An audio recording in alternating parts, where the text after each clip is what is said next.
on KSNT News. One down, and I think I told you guys I'm looking forward to the next 50, so I got 49 more to go. We see what Floyd Bledsoe's been doing 1 year since becoming a free man. Plus, the big showdown between the Kansas City Chiefs and the Raiders. Game, cheer on the Chiefs!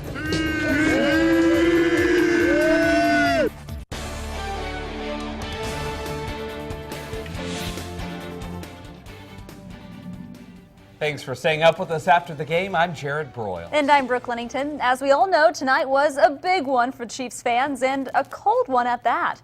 But can we expect this chill to stick around all weekend? Let's check in with KSNT Storm Track Chief Meteorologist Matt Miller to find out.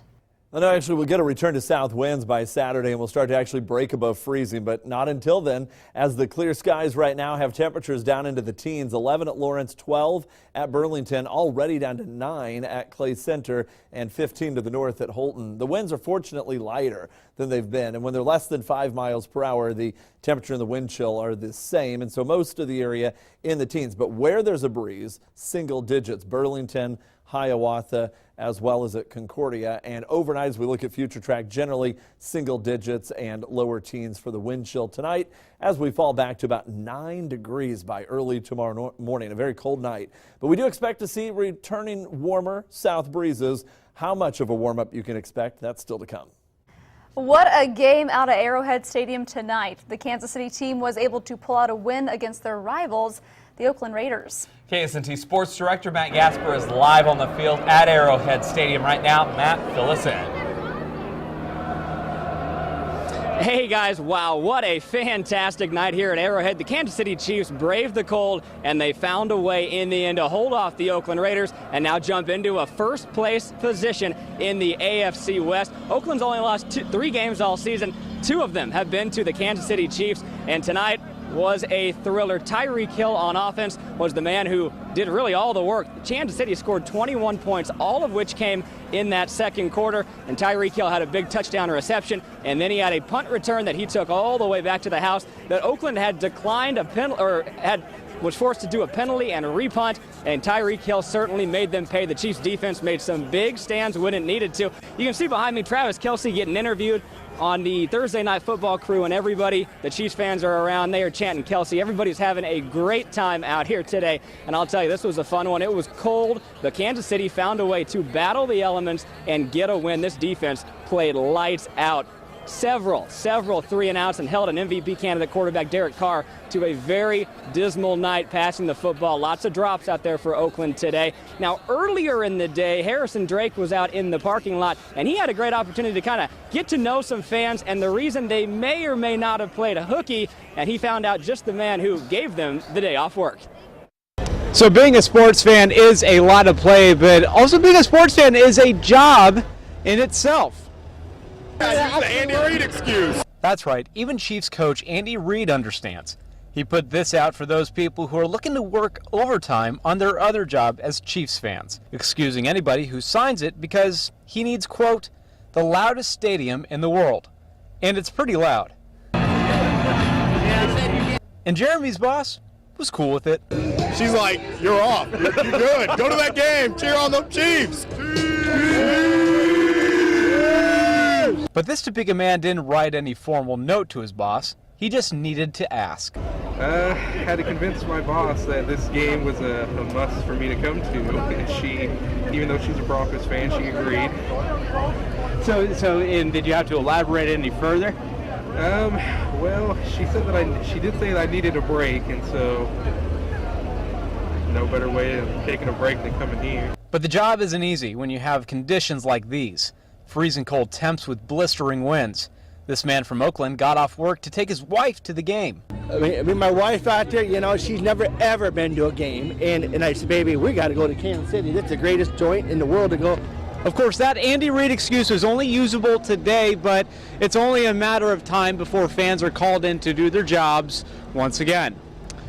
At Arrowhead Stadium, Harrison Drake, KSNT News.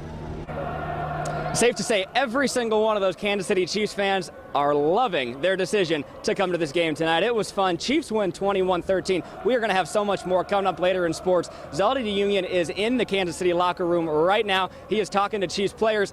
except for Travis Kelsey, who's still hanging out over there on set. But he's going to come out. He's going to join me in about 20 minutes. We will break it all down for you, show you some key plays, and tell you a huge player on defense that the Chiefs may be without for quite some time. But all in all, a good win tonight for the Chiefs. They are now 10-3, first place in the AFC West. Brooke and Jared, I'll toss things back to you in the studio. Good game, Matt. Thanks so much.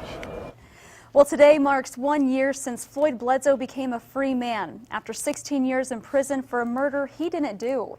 I mean, I'm very happy. You know, it's just, I've learned not to take life for granted. You know, I live every day and try to enjoy it. Every night I look out at the stars. In a story you'll only see here on KSNT News, Floyd tells us what he's been doing for the past year, how he's now in a relationship with someone he met in prison, and what questions he has about the murder investigation that locked him away for all those years. Over the past year, you know, I've been seeing a lot more stuff that's really changed. Even the simplest things many of us take for granted fascinates Floyd Bledsoe. Bluetooth already in the vehicles and all that, so that's kind of nice. Inside this college cafeteria, he tells me about his new girlfriend and how they met while he was in prison. We've known each other for about 8 years. She was a volunteer, and then she got married, moved away, and then she got divorced. We met each other, found each other on Facebook, and just started talking. And after about 6 months, we started dating. As for work, he got a job at a heating and air business in a small town outside of Hutchinson. I do both commercial and residential installs. In his time off, if he's not traveling, he's giving speeches. We caught up with Floyd as he was talking to law students at Sterling College. Good afternoon. How's everybody doing? What'd you get? Then he begins to tell these students the story of how he was found guilty of raping and killing 14-year-old Camille Arfman when she was found in a ditch in Oskaloosa, Kansas in 1999. And I got sentenced to 25 years to life, plus 14 years.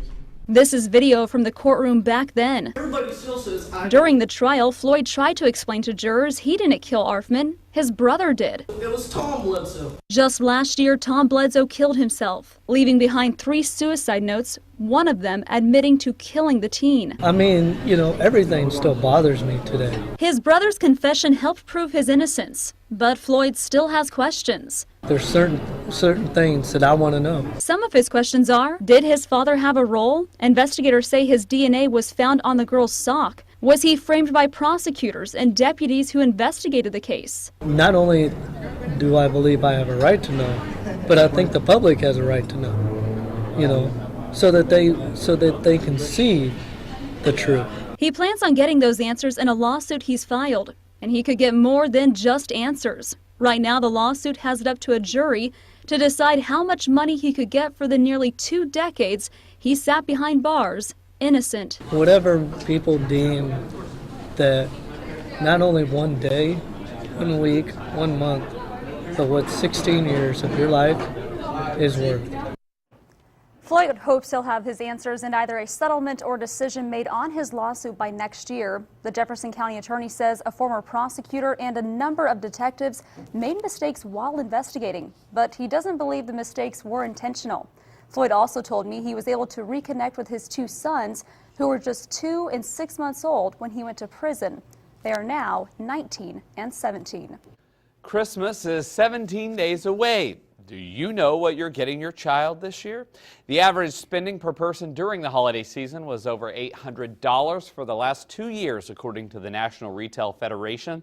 With many shelling out big bucks on your kids' gifts, we want to help you find the top toys to put under the Christmas tree this year. So tomorrow morning on KSNT News at 6, we'll take a look at what toys all the kids are talking about right now in Northeast Kansas.